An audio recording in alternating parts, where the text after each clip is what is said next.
السلام علیکم ورحمۃ اللہ وبرکاتہ۔ وعلیکم السلام ورحمۃ اللہ وبرکاتہ۔ درود شریف لیجیے۔ اللہم صلی علی محمد وعلی آل محمد۔ كما صليت على إبراهيم وعلى آل إبراهيم إنك حميد مجيد.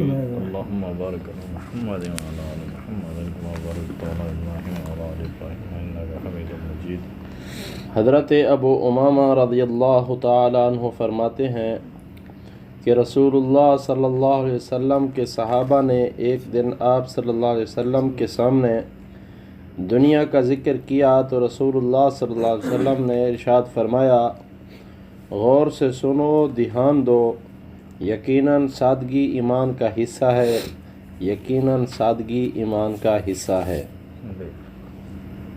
حضرت ابو امامہ رضی اللہ تعالیٰ عنہ فرماتے ہیں کہ رسول اللہ صلی اللہ علیہ وسلم کے صحابہ نے ایک دن آپ صلی اللہ علیہ وسلم کے سامنے دنیا کا ذکر کیا تو رسول اللہ صلی اللہ علیہ وسلم نے ارشاد فرمایا، غور سے سنو اور دھیان دو، یقیناً سادگی ایمان کا حصہ ہے، یقیناً سادگی ایمان کا حصہ ہے۔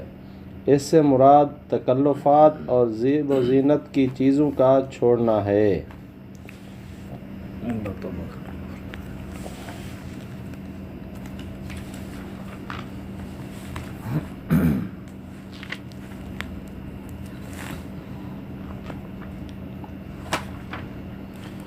حضرت ابو ہریرہ رضی اللہ تعالیٰ عنہ سے روایت ہے کہ نبی کریم صلی اللہ علیہ وسلم نے ارشاد فرمایا، تم میں سے وہ شخص اس وقت تک نماز کا ثواب پاتا رہتا ہے جب تک وہ نماز کے انتظار میں رہتا ہے۔ فرشتے اس کے لیے دعا کرتے رہتے ہیں، یا اللہ اس کی مغفرت فرمائیے اور اس پر رحم فرمائیے۔ نماز پڑھنے کے بعد بھی جب تک نماز کی جگہ باوضو بیٹھا رہتا ہے، فرشتے اس کے لیے یہی دعا کرتے رہتے ہیں۔ حضرت ابو ہریرہ رضی اللہ تعالیٰ عنہ سے روایت ہے کہ نبی کریم صلی اللہ علیہ وسلم نے ارشاد فرمایا، تم میں سے وہ شخص اس وقت تک نماز کا ثواب پاتا رہتا ہے جب تک وہ نماز کے انتظار میں رہتا ہے۔ فرشتے اس کے لیے یہ دعا کرتے رہتے ہیں، یا اللہ اس کی مغفرت فرمائیے اور اس پر رحم فرمائیے۔ نماز پڑھنے کے بعد بھی جب تک نماز کی جگہ باوضو بیٹھا رہتا ہے، فرشتے اس کے لیے یہی دعا کرتے رہتے ہیں۔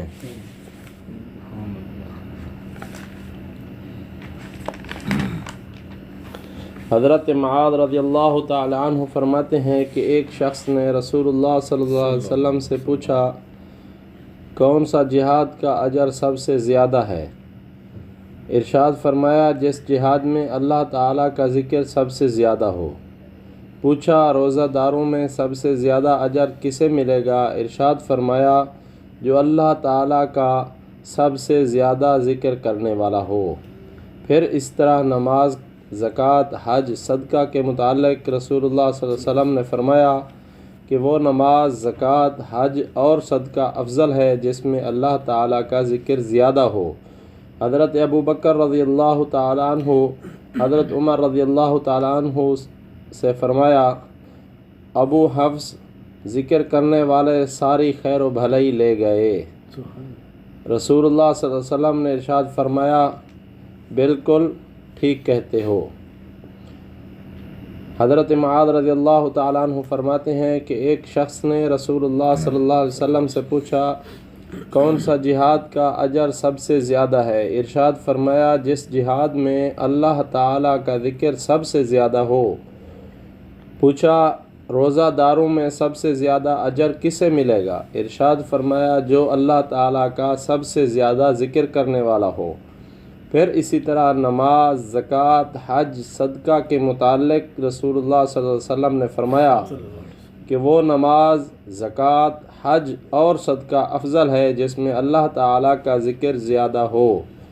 حضرت ابو بکر رضی اللہ تعالیٰ عنہ نے حضرت عمر رضی اللہ تعالیٰ عنہ سے فرمایا، ابو حفص ذکر کرنے والے سارے خیر و بھلائی لے گئے۔ رسول اللہ صلی اللہ علیہ وسلم نے ارشاد فرمایا، بالکل ٹھیک کہتے ہو۔ ابو حفص حضرت عمر رضی اللہ تعالیٰ عنہ کی کنیت ہے۔ سبحان اللہ۔